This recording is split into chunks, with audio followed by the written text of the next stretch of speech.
মাছের এই ফেলে দেওয়া অংশটা যে কত বেশি উপকার আমরা কিন্তু অনেকেই কিন্তু জানি না, না জেনে কিন্তু ফেলে দিচ্ছি। তবে এখন থেকে ভিডিওটা দেখার পর থেকে আর একদম ফেলে দিবেন না। মাছের এই তেল ভাজাটা খেয়ে দেখবেন যেমন উপকার পাবেন তেমনই মজা পাবেন। আর মাঝে মাঝে যদি মুখে রুচি চলে যায় তাহলে কিন্তু এভাবে ভেজে খেতে পারেন, খুবই ভালো লাগবে। একদম কথা না বাড়িয়ে সরাসরি রেসিপিতে চলে আসছি। আমি সেদিন বেশ অনেকগুলো মাছ আনাতেই আমার বুয়া তেলগুলো খুব সুন্দর করে পরিষ্কার করে রেখে দিয়েছিল। আমি তারপরে আবার পরিষ্কার করে ধুয়ে কুটে বেছে রেখে দিয়েছিলাম। তো যাই হোক, চুলাতে একটা কড়াই নিয়ে তেল দিয়ে সামান্য একটু জিরা ফোড়ন আর কাঁচা পেঁয়াজ, কাঁচামরিচ, গরম মশলা এখানে দিয়ে দিলাম। গরম মশলা বলতে তেমন কিছুই দিইনি, শুধুমাত্র দিয়েছিলাম দারচিনি আর এলাচ। আর বেশি কিছু লাগবে না, এই দুটো ব্যবহার করেছি মাছের তেলে যেন কোনো প্রকার গন্ধ না হয়। এই ভাজাগুলো যখন হালকা একটু ভেজে আসবে, একেবারে পুরোপুরি যখন ভাজা হবে না, এই অবস্থাতে কিন্তু দিয়ে দিলাম এখানে মাছের তেলগুলো। কিছুই করতে হবে না, এর থেকে সহজ রেসিপি আর হয় না, এর থেকে মজাদার জাদুকরি এত উপকারী রেসিপিও কিন্তু হয় না। এরপরেই কিন্তু দিয়ে দিলাম এখানে স্বাদ মতো লবণ। লবণ তো অবশ্যই দিতে হবে, লবণ না দিলে কিন্তু হবে না। এখন কিন্তু নাড়াচাড়ার পালা। বেশ কিছুক্ষণ পরে নেড়েচেড়ে দেখবেন যে এখানে বেশ খানিকটা তেল উঠে গেছে। এই পর্যায়ে কিন্তু দিয়ে দিয়েছি আমি হলুদ। হলুদ দিয়ে আমি আবারও খুব ভালোভাবে মিশিয়ে নিচ্ছি। বলতেই পারেন এখানে একবারও কেন সব কিছু দিলাম না। আপনি যদি চান একবারও সব কিছু দিতে পারেন, কোনো ধরনের কোনো প্রবলেম হবে না এখানে।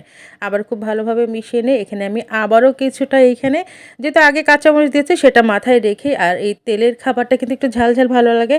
আবারও একটু এখানে দিয়ে দিয়েছি শুকনো মরিচের গুঁড়া আর জিরার গুঁড়া আর ধনের গুঁড়া। আর সাথে তো অবশ্যই এখানে আদা রসুন বাটা দিয়ে দিবেন, ১ চামচ ১ চামচ করে দিয়ে দিয়েছি। এখন খুব ভালোভাবে কিন্তু এগুলো আমি এইখানে ভেজে ভেজে একেবারে কষিয়ে নিচ্ছি।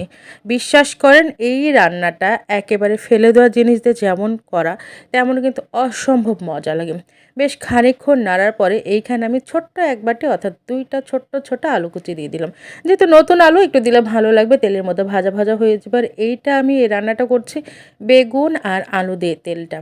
এখানে পানির পরিমাণ একেবারেই নাই বললেই চলে। খুবই অল্প সামান্য একটু পানি দিতে হয়, না দিলেও হয়। চেষ্টা করবেন যে তেল তেলে কড়াই বা ফ্রাইং প্যান নেওয়ার, সেক্ষেত্রে দেখবেন ভালো হবে। একেবারে ভাজা ভাজা অবস্থায় দেখেন এই যে তেলটা উঠে আসছে। সেই দিন ভাগ্যবশত একটা খুবই ভালো জিনিস যে আমার ওইখানে একটা মাছের ডিম ছিল। আর এইখানে আমি নিয়ে নিয়েছিলাম বড় একটা বেগুন, ছোট্ট ছোট পিস করে কেটে নিয়েছিলাম কিউব কিউব করে। বেগুনটা আপনারা আপনাদের ইচ্ছা মতো দিতে পারেন। আমি কিন্তু এইখানে ক্যামেরাতে যখন দিই তখন কিন্তু এটা নিতে ভুলে গেছিলাম। সামান্য একটু পানি, এই বলতে পারেন হাফ কাপেরও অল্প পানি একটু লেগেছে, এতটাই কম লাগে। কেননা যেহেতু এখানে তেলটা বেশি বের হয়, মাছের তেল ভাজা যেহেতু, তো ওই তেল থেকে যেই পানিটা বের হয় সেটা দিয়েই কিন্তু পুরা রান্নাটা আপনার কমপ্লিট হয়ে যাবে। তেমন কোনো কঠিন কিছুই না, বাস আপনি এভাবে নাড়তে চাড়তে থাকবেন। বেগুন যেহেতু অনেক সফট জিনিস আর আলু তো এখনকার নতুন আলু, সেক্ষেত্রে দেখা যাচ্ছে আলুটাও এদিকে সিদ্ধ হয়ে যাচ্ছে, আপনার বেগুনটা একদম এরকম ভাজা ভাজা হয়ে যাচ্ছে। সব শেষে আমার সব রান্নাতে একটু যদি এখানে কাঁচামরিচ দিই, এর ঘ্রাণটা বেশি ভালো লাগে। দিয়ে দিচ্ছি এখানে কিছু পরিমাণ ধনেপাতা। ধনেপাতা, কাঁচামরিচ সব কিছু মিলিয়ে এর গন্ধটা কিন্তু অসম্ভব ভালো লাগে। আর যেমনটা কালার দেখছেন তেমনই হবে, খেতেও খুব ভালো লাগে।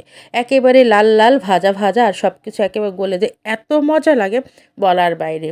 আমার রান্না কিন্তু প্রায় শেষের দিকে। এই যে তেল উঠে গেছে, সব কিছু গলে গেছে। বিশ্বাস করেন এই ফেলে দেওয়া খাবারটা আপনি যদি রান্না করে খেতে পারেন, আপনার শরীরে যেমন উপকার পাবেন তেমনি কিন্তু মুখের স্বাদ অনেক বেড়ে যাবে। আপনি একবার ট্রাই করে দেখে আমাকে জানাইতে পারেন। সব শেষে কিন্তু আমি আবার একটু নেড়েচেড়ে নিচ্ছি। এটা কিন্তু চেষ্টা করবেন তেল তেলে কড়াই নিতে বা ফ্রাই প্যান নিতে বা যে পাতিলটা নেন সেটার জন্য তেল তেলে হয়। আর এই যে একেবারে ক্লোজ একটা লুক নিয়েছি, এইরকম কিন্তু খুব সুন্দর হয়। এত বেশি মজা লাগে। আমি জানি অনেকে ঘেন্না করেন বা ফেলে দেন। একবার বলব তারা একটু ঘেন্না না করে ফেলে না দিয়ে আমার এই রেসিপিটা ট্রাই করে দেখবেন। আর সবশেষে একটু টালা জিরার গুঁড়া দিয়ে নামিয়ে